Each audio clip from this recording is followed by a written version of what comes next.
어떻게 잘 지내셨죠? 일주일 동안. 네, 우리 김민아 대표 말씀대로 부산, 포항 이렇게 돌아다니면서 참 저희는 서울에 있어서 잘 몰랐는데 그 우리 포항과 부산에 있는 목회자분들이 자유에 대한 가치와 또 이 교회에 대한 정치 참여 뭐 이런 것들에 대해서 많이 애쓰고 수고하고 함께 그동안 달려왔었더라고요. 가면서 동지들을 만나면서 그 동지들과 함께 서로 힘을 얻는 그런 시간들이었어요. 그래서 참 너무 감사하고 행복한 시간을 보내고 왔습니다. 네. 오늘 12정탐꾼의 내용을 좀 볼 텐데 이 장면이 여러분 한번 같이 저랑 교독하면서 번갈아 가면서 읽을 텐데 이 장면이 굉장히 재밌는 장면입니다. 가나안 땅에 들어갈지 말지를 갖고 서로 격렬하게 토론을 벌여요.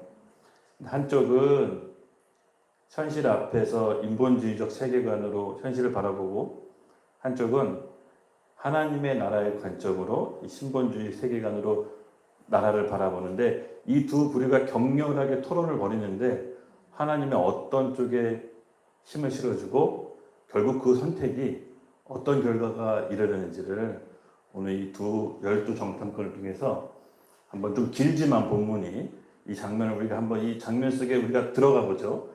이때 당시 이 12정탐꾼과 이스라엘 백성이 어떤 심정이었는지 우리 빌드업 팀이 함께 들어가 보면 좋겠다는 마음이 있었어요. 좀 길지만 같이 교독하기로 할게요. 제가 먼저 읽고 한 구절씩 읽겠습니다.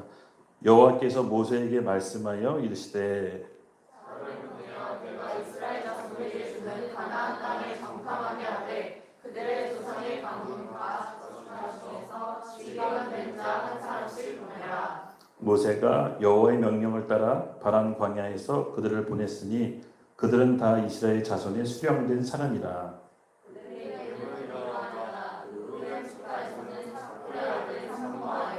시므온 지파에서는 호리의 아들 사밧이요 이사갈 지파에서는 요셉의 아들 이갈이요 베냐민 지파에서는 라브의 아들 발디요 요셉 지파 곧 므낫세 지파에서는 수시의 아들 갓디요 아셀 지파에서는 미가엘의 아들 수두리요 갓 지파에서는 마기의 아들 구엘이니 모세가 눈의 아들 호세아를 여호수아라 불렀더라.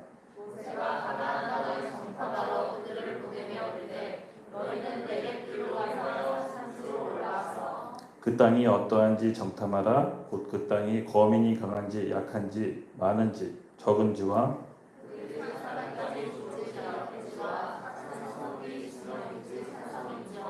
토지가 비옥한지 메마른지 나무가 있는지 없는지를 담대하라. 또 그 땅의 실과를 가져오라 하니 그때는 포도가 처음 익을 즈음이더라.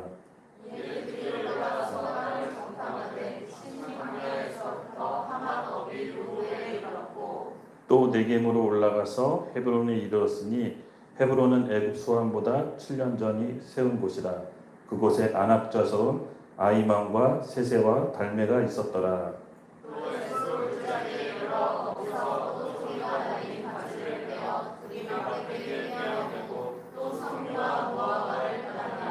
이스라엘 자손이 거기서 포도를 베었으므로 그곳을 에스골 골짜기라고 불렀더라.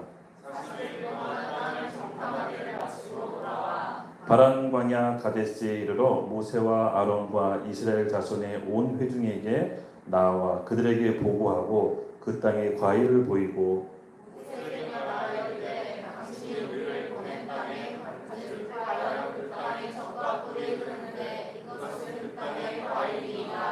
그러나 그 땅 거주민은 강하고 성읍은 견고하고 심히 클 뿐 아니라 거기서 안악 자손을 보았으며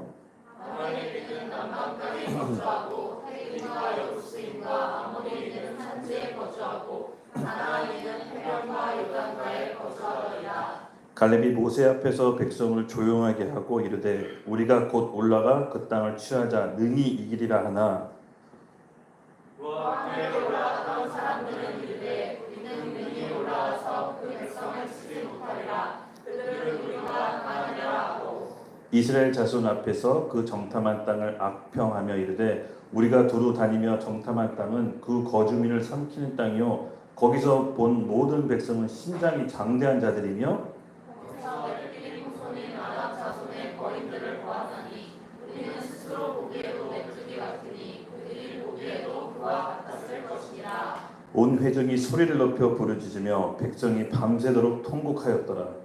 이스라엘 자손이 다 모세와 아론을 원망하여 온 회중이 그들에게 이르되 우리가 애굽 땅에서 죽었거나 이 광야에서 죽었으면 좋았을 것을 어찌하여 여호와가 우리를 그 땅으로 인도하여 칼에 쓰러지게 하려 하는가? 우리 처자가 사로잡히리니 애굽으로 돌아가는 것이 낫지 아니하랴. 이에서 말하되 우리가 한 지휘관을 세우고 애굽으로 돌아가자. 모세와 아론이 이스라엘 자손의 온 회중 앞에 엎드린지라. 그 땅을 정탐한 자 중 눈의 아들 여호수아와 눈의 아들 갈렙이 자기들의 옷을 찢고 이스라엘 자손의 온 회중에게 말하여 이르되 우리가 두루 다니며 정탐한 땅은 심히 아름다운 땅이라.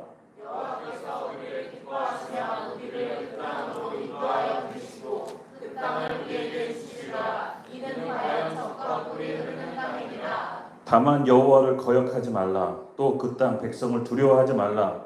그들은 우리에게 먹이라. 그들의 보호자는 그들에게 떠났고 여호와는 우리와 함께 하시느니라. 그들은 두려워하지 말라 하나.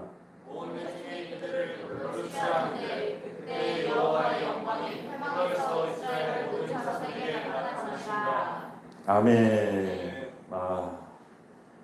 이스라엘 백성이 애굽으로부터 탈출해서 정말 우여곡절 끝에 40년 광야 생활을 헤매다가 드디어 약속의 땅 목전에 앞에 두고 모세의 명령에서 각 지파별로 우두머리 수령을 뽑아서 우리가 정복할 그 땅을 정탐하고 오라.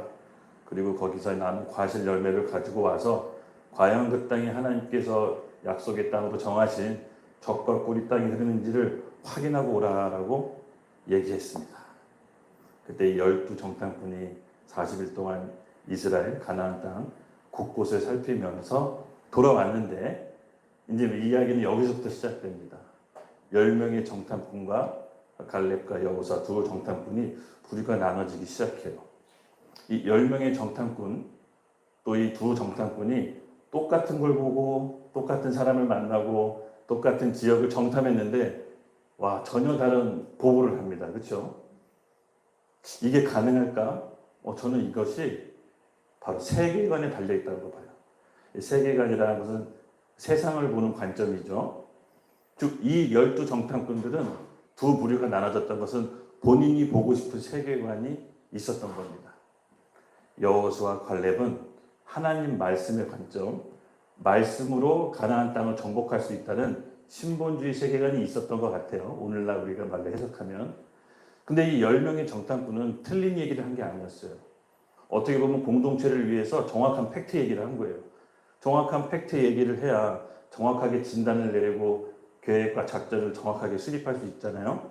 근데 어찌된 예문인지 이 정확한 얘기를 했는데 하나님은 악한 복으로 여기세요. 와, 이게 어찌된 예문일까요? 그리고 그 두 부류가 격렬하게 서로 토론해요. 한쪽은 야 거기가 젖과 꿀이 흐르는 땅이 맞기는 하나 그쪽 거민들이 너무 크고 장대해서 우리가 마치 메뚜기처럼 보인다. 우리 가면 다 죽는다. 그때 갈렙이 여론이 막 형성될 때 한 번 끊어요. 아니다. 하나님이 우리에게 주신 땅이 맞다. 근데 들고 일어났죠. 그래서 심지어 어떻게 들고 일어났냐. 우리의 지도자 모세를 갈아치워서 이집트로 돌아갈 지도자를 새로 뽑자. 와 하나님이 분노하세요. 40년 동안 먹이고 재우고 입히고 그렇게 돌보고 하나님의 임재가 성막에 가득해서 이스라엘 백성을 보호했는데도 불구하고 여전히 이집트에 생활하던 그 세계관을 저버리지 않았어요. 몸은 떨어져 나왔지만 마음은 이집트에 있었어요. 끊임없이 불만불평해요. 여러분 이스라엘 백성이 얼어 죽은 적이 있나요? 아니요. 추워 죽은 적도 없습니다. 심지어 굶어 죽은 적도 없어요. 하나님이 먹이시고 추우면 불기둥으로 더우면 구름기둥으로 만나와 메추라기를 그때그때 공급하시면서 세심한 보호 아래 끌고 왔는데 여전히 마음은 이집트를 사랑했어요. 이 어찌된 영문입니까? 그래서 하나님이 내린 방법이 저는 이 안에 있었다고요. 최종 보고. 너희들이 어떤 보고를 하는지 내가 그 보고 믿음대로 하겠다라고 하나님께서 최종 결론을 이 가나안 땅 목전 앞에 두고 하나님께서 결론을 내리시는 것 같아요. 저도 이제 많이 이제 시민운동과 사회운동을 하면서 이 좌파 진보 진영 세계관 가진 사람하고 많이 토론을 해봤어요. 많이 얘기도 했고. 우리나라는 특히 심각하게 여러분 알다시피 남북이 분단돼 있죠. 또 좌우로 이념적으로 분단돼 있고 세대 간의 갈등 어마어마합니다. 진짜 어떻게 이게 하나가 되기 너무 어려워요. 세대 간의, 이념 간의, 좌우 간의, 남북 간의 갈등과 분열이 사단이 뿌려놓은 이 가라지가 어떻게 봉합이 안 될 정도로 너무 심각합니다. 근데 제 마음속에는 그들과 함께 이야기하면서 풀어가면서 뭔가가 세계관을 바꾸고 싶어 했던 마음이 좀 있었어요. 토론도 해보고 버리고 했는데 그래도 세계관을 바뀌면 좋아질 거라는 마음이 있었는데 오늘 이 하나님의 방법은 뭐냐면요. 제가 좀 보고 놀랬던 건 뭐냐면 하나님께서는요. 이집트의 마음에 두고 있는 모세 세대가 다 죽기를 40년 동안 기다려요. 이들과는 전쟁을 할 수 없다는 걸 알았어요. 계속해서 불만 불평. 하나님이 인지하고 하나님이 직접 모세랑 대면해서 지시하는데도 그 하나님의 통치를 끝끝내 거부한 모세 세대는 광야에서 다 죽도록 내버려둬요. 여러분 무섭지 않아요? 바로 우리와 대조해 봤을 때 우리가 예수님을 믿고 구원받았지만 여전히 옛 가치관과 세계관 속에서 하나님의 음성에 불순종하면 약속의 땅에 들어갈 수 없다는 걸 뜻해요. 그리고 하나님의 계획은 무엇이냐? 이집트를 모르는 세대, 이집트의 문화를 경험하지 않는 새로운 세계관, 광야의 세계관, 하나님의 음성이라면 그냥 있는 그대로 믿고 순종하는 새로운 갈렙과 여호수아 세대를 40년 동안 새롭게 한 세대를 일으켜요. 그리고 그 세대로 하여금 가나안 땅 정복 전쟁을 시작하기로 어쩌면 이 보고 때 하나님께서 마음의 결정을 내리실 수 있을지도 모르겠어요. 여기다 알다시피 토론을 벌입니다. 토론을 벌이다가 사람들이 모세를 얻고 새로 지도자 뽑자 했을 때 여호수아가 한 번 더 박차고 나가요. 아니다. 그 땅은 하나님이 우리에게 허락하시고 우리가 하나님께서 주신 적과 꿀이 흐르는 땅이 맞다. 우리가 가서 싸우면 능히 이기리라. 또 갈렙이 한 번 거들어요. 그 땅의 주인, 그들을 보호하는 신은 없다. 우리는 여호와 하나님 우리와 함께 하신다라고 어떻게 보면 좀 뜬금없고 현실성 없는 얘기를 해요. 그렇지만 하나님이 이 보고, 믿음의 보고를 받으세요. 여러분 우리가 성경에 잘 보면 이 갈렙은 나이가 많은 할아버지예요. 여호수아는 젊은 다음 세대를 생장하지만 갈렙은 하나님을 아는 세대예요. 즉 여호수아 세대가 가나안 땅에 정복하기 위해서는 혼자만의 패기와 열정으로는 부족해요. 반드시 정확한 반향과 지략이 있는 갈렙이 경륜자가 여호수아와 함께 붙여주세요. 이 둘이 있어야 가나안 땅을 정복할 수가 있는 거죠. 근데 우리가 잘 보세요. 이 빌드업 코리아 중요한 사명 중에 뭐죠? 다음 세대를 일으키는 거. 다음 세대. 40세, 50세 여러분 대화해 보면요. 와, 역사관, 진보관 안 바뀌어요. 바뀌지 않아요. 바뀌려다 내가 죽어요. 속 터져서. 제가 내린 결론은 뭐냐면 이전 세대 7080 역사 교육을 받은 적이 없는 광야와 같은 여호수아 세대를 새로 배출하자. 새로 키우자. 어쩌면 이게 하나님이 이 시대에 원하는 시대적 요구일 수 있다라는 생각이 들었어요. 이 광야 세대의 특징은 하나님이 말씀하시는 것을 주언으로 받아들여요. 이미 결정된 말씀으로 받아들이고 그대로 실행해요. 재지 않아요. 잰 거를 본 적이 없어요. 왜냐하면 하나님이 밤에 구름 기둥과 밤에 불 기둥과 낮에 구름 기둥으로 임재하는 걸 직접 봤거든요. 메추라기가 만나를 떨어뜨려서 먹이시는 걸 봤어요. 그러므로 하나님이 전부예요. 이들은 재지가 않아요. 왜냐하면 하나님께서 하라고 하시는 걸 있는 그대로 해요. 그게 세계관이에요. 세계관 자체를 완전히 바꿔버려요. 신본주의로. 근데 더 무서운 거는 바로 이 모세 세대는 끝까지 이걸 알고도 바꿀 마음이 없었어요. 하나님을 경험하고도 늘 원하는 것 구걸했어요. 여러분 잘 보세요. 하나님의 임재를 경험하고 간증이 있는데 여전히 부족하다고 생각했어요. 이게 무슨 상태인지 아십니까? 노예 상태라고 합니다. 몸은 자유에 있지만 자기가 얻은 그 자유가 뭔지를 몰라요. 그러니 늘 구걸해요. 우리 마음 상태도 바로 그렇지 않습니까? 우리가 빌드업하기 위해서는 이 영적인 노예 상태로부터 해방되어야 돼요. 그것은 하나님께서 나에게 주신 게 무엇인지를 그 가치를 깨닫는 사람에게 진정한 자유가 임하는 거예요. 하나님께 무엇을 받았습니까? 뭘 질문할게요. 여러분 하나님께 뭘 받았습니까? 복음을 받았죠? 네. 그리스도의 생명, 전부를 받은 거예요. 하나님께서는 전부를 주신 거예요. 그 외아들, 독생자 외아들 전부를 주신 거예요. 우리가 남의 자식 살리려고 내 자식 죽인 사람 봤습니까? 없어요. 그런 사람은 없어요. 인간적으로. 그러나 하나님 편에서는 우리를 살리려고 본인의 외아들 그리스도를 내어주셨어요. 그 말은 뭡니까? 하나님과 같은 예수 그리스도와 같은 방불한 존재로 우리를 여기는 거예요. 동급으로. 그렇게 생명을 받고 살아난 우리가 여전히 구걸한다. 진짜 자유가 뭔지 모르는 거예요. 내가 갖고 있는 걸 먼저 인식할 때 비로소 내 안에 진짜 자유가 임하는 거예요. 바로 이 여호수아 세대가 그거예요. 하나님께 공급받은 걸 전부라고 여겼어요. 그리고 이들에겐 진짜 자유가 있었어요. 하나님이 원하시는 대로 순종할 수가 있는 그 자유. 진짜 자유는요, 내가 갖고 있는 걸 먼저 인식하는 거예요. 그게 없으니까 늘 구걸하는 거예요. 내가 받은 게 뭔지 모르니까 늘 원하고 구걸하고 구하고 찾고. 초대교회 신도들은요, 예수 그리스도를 받음으로써 더 이상 받을 것도 없고 요구할 것도 없다는 상태였어요. 물론 정신착란증이라고 얘기하는 게 아니에요. 현실적인 문제를 외면하는 게 아니에요. 현실적인 문제가 있었지만 내가 받은 복음이 너무 커서 그 모든 문제를 뛰어넘고서라도 하나님의 말씀대로 살고자 하는 그 열망과 성령의 충만함이 부어졌다는 거예요. 바로 내가 가진 자유. 그것을 인식하는 겁니다. 그 인식은 하나님이 어떤 분인지 인식하는 거고, 그 하나님의 인식은 죄에 대한 인식으로부터 시작돼요. 죄가 인식이 있어야 내가 진짜 원하는 죄의 종노릇을 하지 않을 수가 있어요. 바로 하나님께서 우리에게 주신 자유는 죄에서의 자유, 율법에서의 자유, 세상 권위로부터의 자유.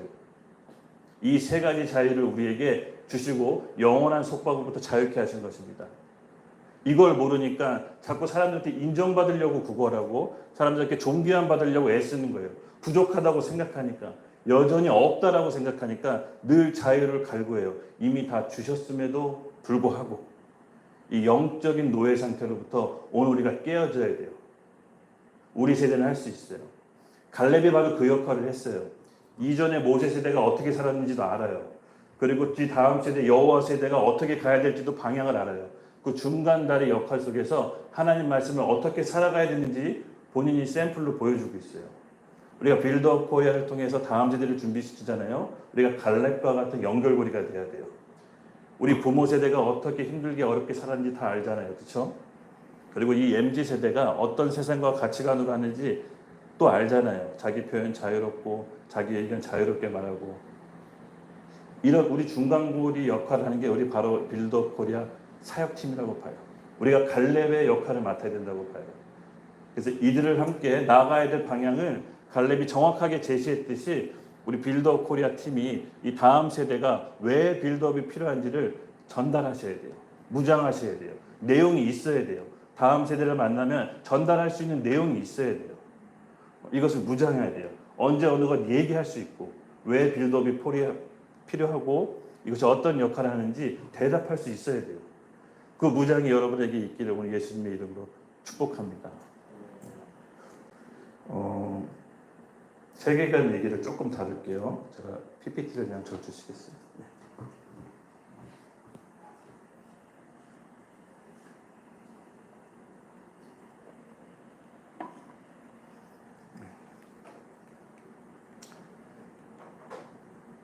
네. 세계관의 전쟁이라고 해도 좀 과언이 아니죠. 여기 앞에 밑에 보이다시피 마르크스, 그 위에는 뭐 아담 스미스 국부론을 만드신 분이죠. 경제학의 아버지. 나라의 국부가 어떻게 모이고 쌓이는지를 아주 성경적으로 잘 가르쳤습니다. 이쪽도 세계관의 전쟁이었어요. 아담 스미스는 인간이 죄인이라고 보는 관점부터 시작해요. 즉 인간은 자기를 위해서 열심히 일할 때 이 사회가 발전하고 부가 축적돼 결국은 국가의 부가 축적된다고 믿었어요. 즉 인간은 악하다고 하는 그 관점, 성경적인 관점이에요. 그래서 하나님이 필요한 거예요. 인간은 하나님을 거부했을 때 모든 배경이 무너지고 경제적으로, 환경적으로 다 모든 저주가 임했어요. 그래서 스스로 일하고 먹고 살지 않으면 견딜 수 없을 정도로 인간 세계는 하나님과의 단절이 된 상태에서 많은 어려움을 겪었어요. 그때 아담 스미스는 국부론의 저서에서 이렇게 얘기를 했어요. 인간은 악하다는 것부터 출발해야 된다. 인간은 자기가 번 거 자기가 가질 수 있게 해야 결국은 그것이 사회적으로 더 이득이 발생되는 효율적인 제품들을 만들 수 있다. 빵가게의 이론을 얘기하면서 말씀하시죠. 근데 이 마르크스는요 그렇게 보지 않았어요. 하나님 없이 잘 살 수 있다. 인간은 선함으로 법과 제대로 아름다운 유토피아를 만들 수 있다. 그 관점에서 인간이 선하다는 관점에서 시작해요. 즉 하나님이 없는 세계관. 한쪽은 하나님을 떠난 인간이 죄인이라는 전제 조건에서 경작을 만들었고 한쪽은 하나님 없이 제도로 아름다운 세상을 만들 수 있다라고 시작해요. 여러분 결과는 어떻죠? 네. 아까 교수님이 말했지만 뭐가 선악이죠? 하나님을 인정하는 게 선이에요. 우리는 그 토대 속에서 지금 대한민국은 대성공을 거두고 있죠. 다행히 우리 국부 때문에 지난 시간에 국부 얘기했지만 그 과정이 우리를 풍요롭게 했습니다. 네. 그 세계관으로 보는 세상의 관점이 크게 세 가지로 보면요. 첫 번째는 정령숭배 사상, 애니미즘. 즉 얘기하자면 뭐 바람, 돌, 나무를 믿는 상당한 부분 이 세계관을 가진 인류는 아직도 너무 많습니다. 두 번째가 이제 신본주의 사상, 피어니즘인데 뭐 신을 인정하는 게 이슬람, 기독교, 힌두 이런 것들이 있겠죠. 그리고 세 번째는 세속주의 사상, 세큘러리즘인데 말 그대로 인본주의예요. 공산주의가 아까 여기에 속하겠죠. 하나님은 없다라고 하는 게 크게 우리 이 세상, 지구의 가치관, 세계관을 구성하는 게 이 세 가지 세계관 속에 속해 있다고 보시면 돼요. 근데 이 기독교 세계관에 6가지 질문이 있는데 사람들이 기독교 세계관이 뭐냐고 물어볼 때 이 6가지에서 크게 갈려요. 그래서 이 6가지의 대답을 우리가 할 수 있도록 좀 준비를 했으면 좋겠어요. 첫 번째는 현실, 실제. 이 현실, 세상으로 궁극적으로 누가 지배하냐? 뭐 기독교에서는 당연히 하나님이겠죠. 그리고 두 번째, 우주, 생성, 설명. 누가 창조했냐? 진화냐? 창조론이냐? 세상의 출발이 어디냐? 당연히 우리는 창조론이라고 얘기했죠. 그리고 세 번째, 인식론. 문제에 대해서 어떻게 인식하냐. 아까 우리 12정탐꾼과 얘기를 했듯이 10명의 정탐꾼과 2명의 정탐꾼이 이스라엘 땅을 갔다 와서 바라보는 인식 자체가 너무 다르죠. 그러니까 이 인식론이 어떠냐에 따라서 결과도 엄청 달라져요. 마찬가지예요. 하나님을 인식하고 사는 사람하고 하나님을 인식하지 않고 사는 사람하고 고난이 왔을 때, 문제에 대한 어려움이 왔을 때 그것을 어떻게 이겨내는지가 너무나 달라요. 하나님을 알고 하나님의 섭리를 아는 사람은 어려움과 고난이 왔을 때 이게 하나님 안에 섭리 안에 있다는 걸 믿고 하나님이 선하시다는 전제 조건으로 우리가 그 안에서 더욱더 하나님을 경험하게 돼요. 근데 하나님 자체가 없고 그 인식이 없이 문제에 맞닥뜨렸다. 와, 괴물이 돼요. 정말 괴물이 돼요. 그 문제를 해결하기 위해서 수단, 방법 가리지 않고 죄든 뭐든 가리지 않고 문제를 벗어나려고 해요. 그래서 인식론 자체가 너무 중요합니다. 그리고 네 번째는요, 윤리 도덕의 기준, 옳고 그름의 기준을 무엇으로 할 것인가. 상당히 중요해요.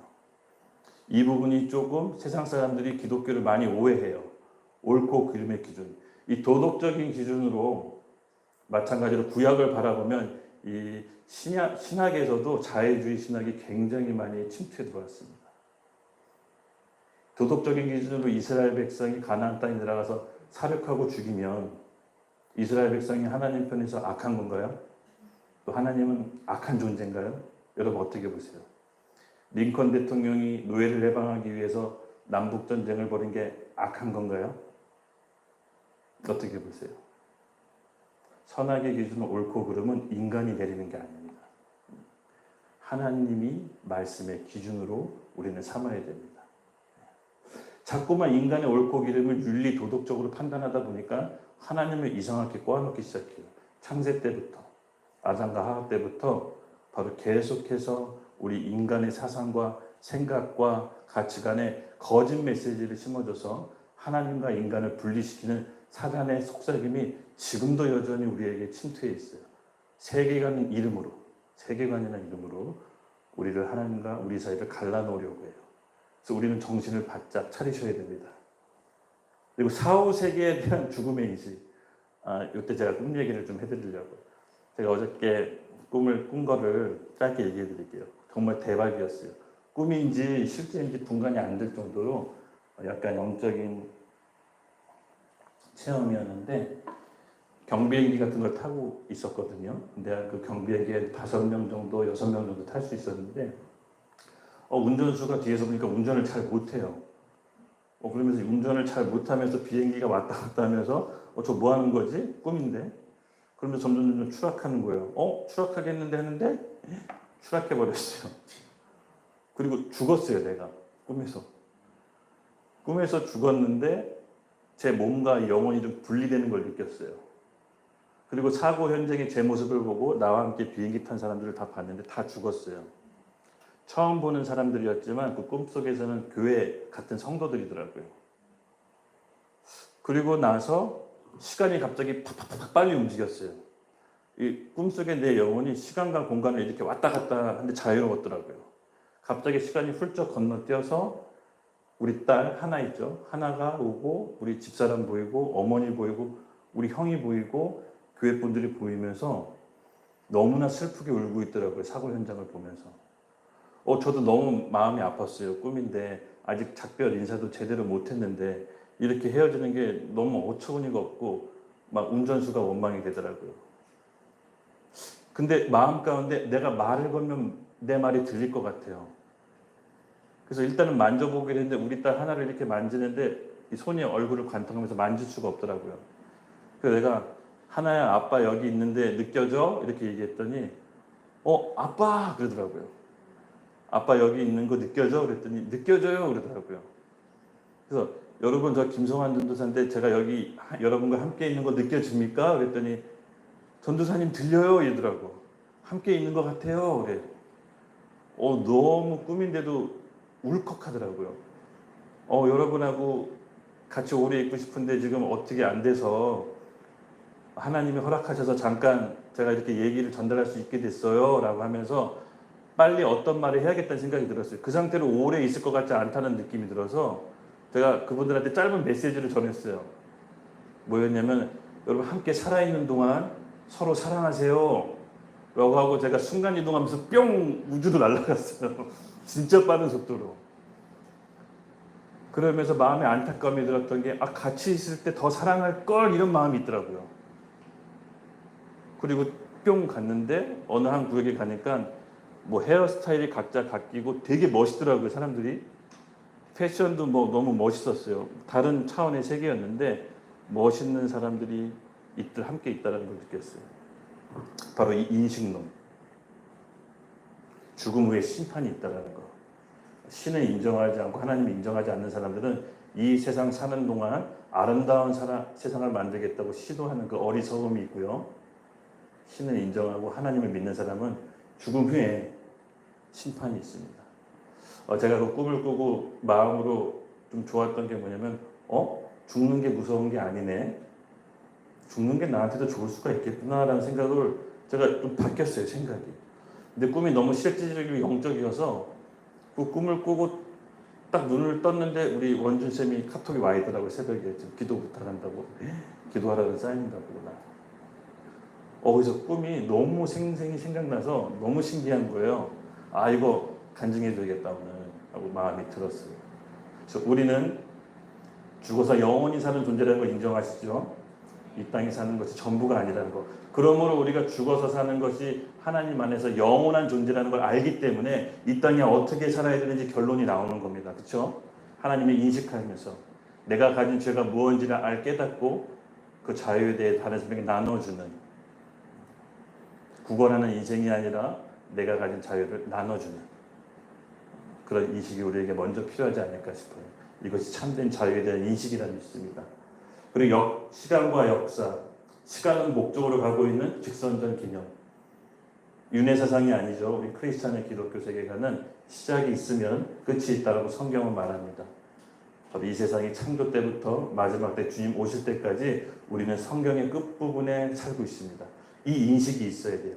이 시간표, 창조 이래 우리는 어디에 있는지를 이 인식이 있어야 돼요. 이 인식이 있어서 신앙생활하는 것과 인식 없이 막연히 하는 것은 천지차이입니다. 제가 한번 어디서 예를 들은 적이 있는데 군대 갔다 오신 분들 다 아실 거예요. 군대에서 고문관이 있어요. 상황과 분위기에 전혀 파악이 안 돼서 엉뚱한 행동을 하는 고문관. 부대 사기 전체를 떨어뜨립니다.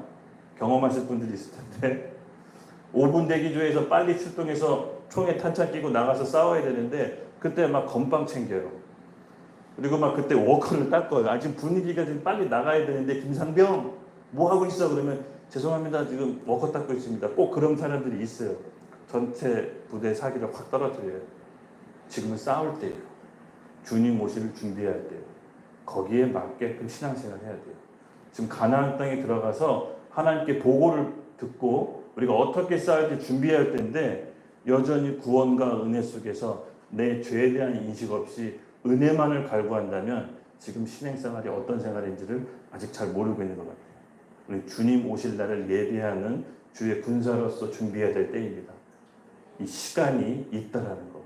그래서 기독교 세계관은 이 6가지 큰 질문에 언제든지 대답할 수 있어야 됩니다. 맞습니다. 진리를 알지니 진리가 너희를 자유롭게 하리라. 세상 사람들은 하나님 없는 진리를 말하죠. 자유를 말하죠. 하지만 우리는 하나님 안에만 꼭 진리가 있다고 합니다. 그 진리 안에서 참된 자유를 누리기를 예수님의 이름으로 축복합니다. 빨리 넘어가. 아까 얘기했으니까. 하나님께서는 우리를 너무 사랑하셔서 우리가 삶 속에서 우리 주변 사람 양심으로 혹은 다른 모든 채널로 우리에게 늘 말씀하십니다. 여기 욥기 말씀 한번 읽을게요. 시작. 하나님은 한 번 말씀하시고 다시 말씀하시되 사람은 관심이 없도다. 하나님이 한 번 얘기했으니까 너 못 알아들었지?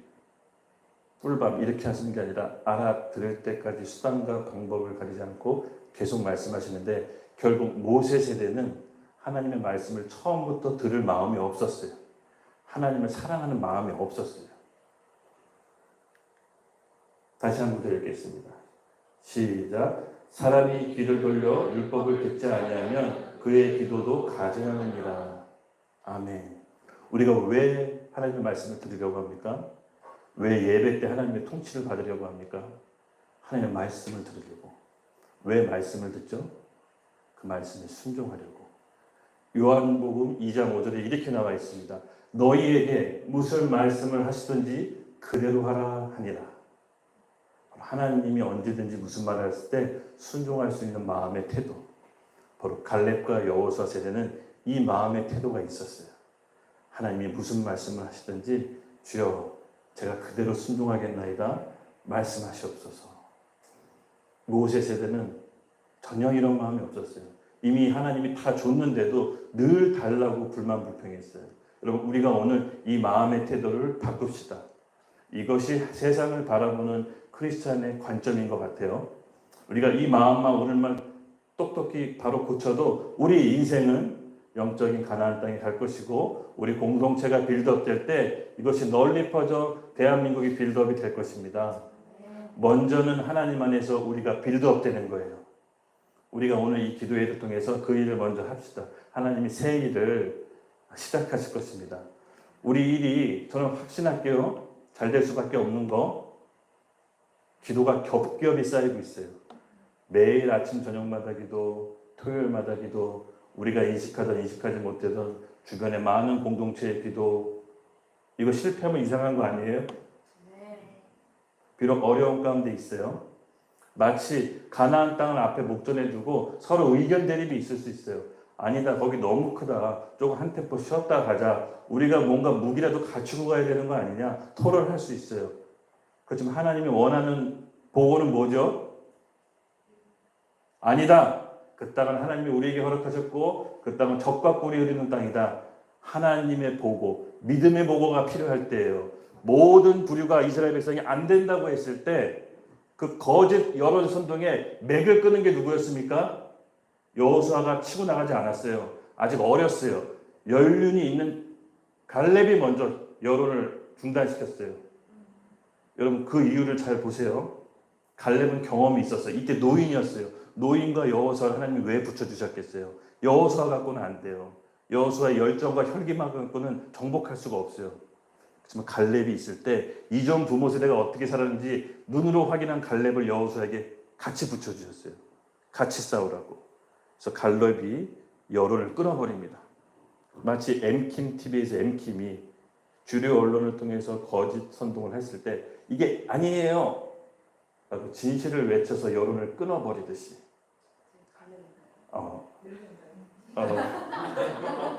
하나님 앞에서 올바른 보고 때로는 오해도 받아요. 그렇죠? 공격도 있습니다. 여러분 대가 지불 없이 어떻게 소중한 건 없습니까? 우리 크리스찬들이 많이 오해하고 있는 게 대가 지불 없이 은혜만을 바래요. 십자가는 그게 아니에요. 엄청난 대가를 지불하고 우리를 사신 거예요. 그래서 하나님 우리 전부를 요구하실 수가 있는 거예요. 그래서 진짜 참된 자유는 죄를 선택하지 않을 수 있는 의지를 아는 사람이에요. 그 사람이 자유인이에요. 내가 죄를 선택하고 싶다고 해서 막 죄를 선택하는 게 자유인이 아니라 죄를 선택할 수 있음에도 불구하고 하나님을 인식해서 그 죄를 선택하지 않을 수 있는 자유. 이것이 참된 자유인입니다.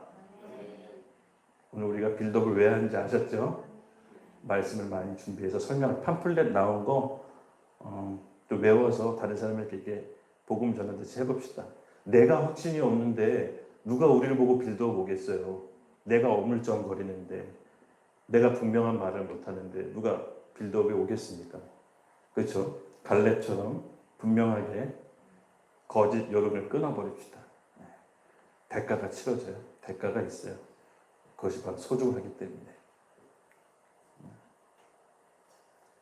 진짜 사랑이 뭔지 고린도전서 13장 6절 있는데 다 같이 한번 읽어볼게요.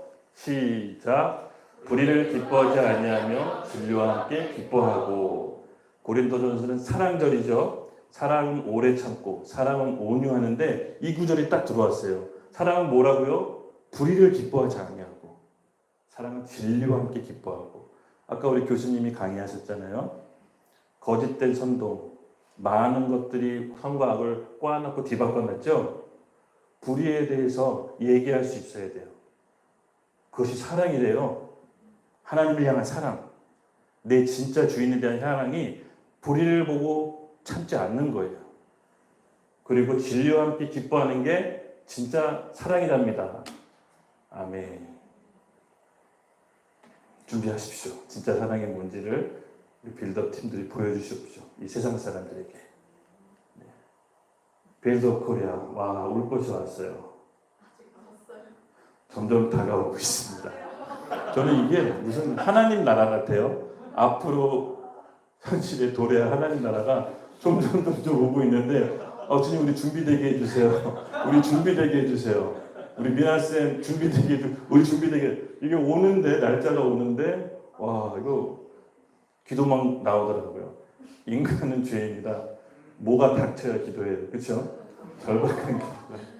근데 그것도 좋아요.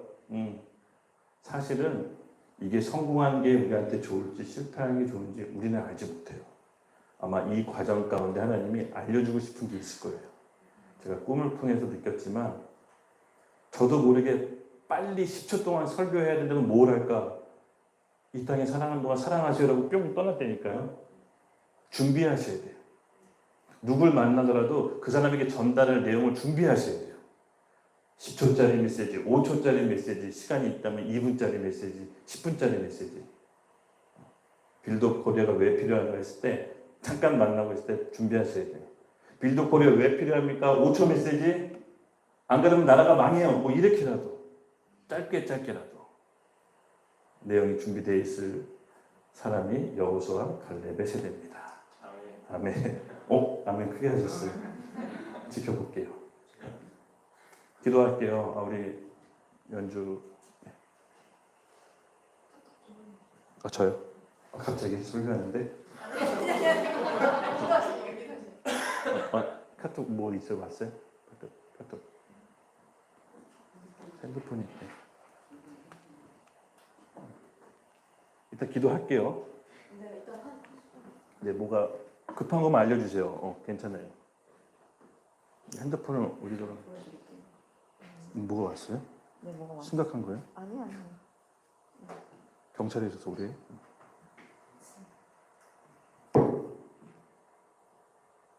네. 그래서 우리 잠깐 내 안에 먼저 빌드업 합시다. 우리 시편 51편 16절에서 18절인데 하나님께서 계속 이 마음 주셨거든요. 주께서 제사를 기뻐하지 아니하시나니 그렇지 아니하면 내가 드렸을 것이라. 주의 번제를 주는 번제를 기뻐하지 아니하시느니라. 우리가 무슨 행동으로 하나님을 기쁘게 해줄 수 있겠어요? 다 하나님 건데.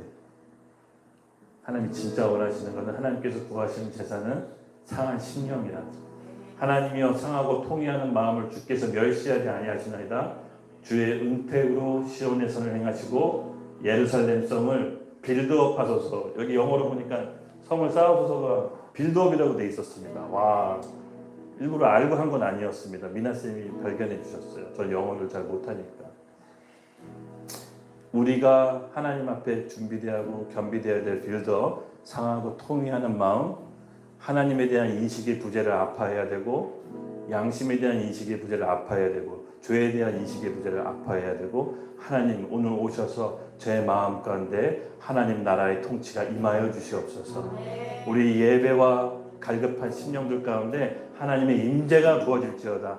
우리 마음이 빌드업되게 해주시고 오늘 이 준비된 심령들에게 성령 하나님 강하게 오셔서 우리 마음을 빌드업 시켜주시옵소서. 사랑할 수 있는 마음을 준비시켜 주시옵소서. 다른 사람에게 대해서 예수 그리스도의 복음을 전할 수 있는 마음을 준비하여 주시옵소서. 빌드업 코리아가 왜 필요한지를 말할 수 있는 마음을 준비하여 주시옵소서. 하나님 우리 주여 한번 외치면서 우리 심령을 하나님께 드립시다. 주여!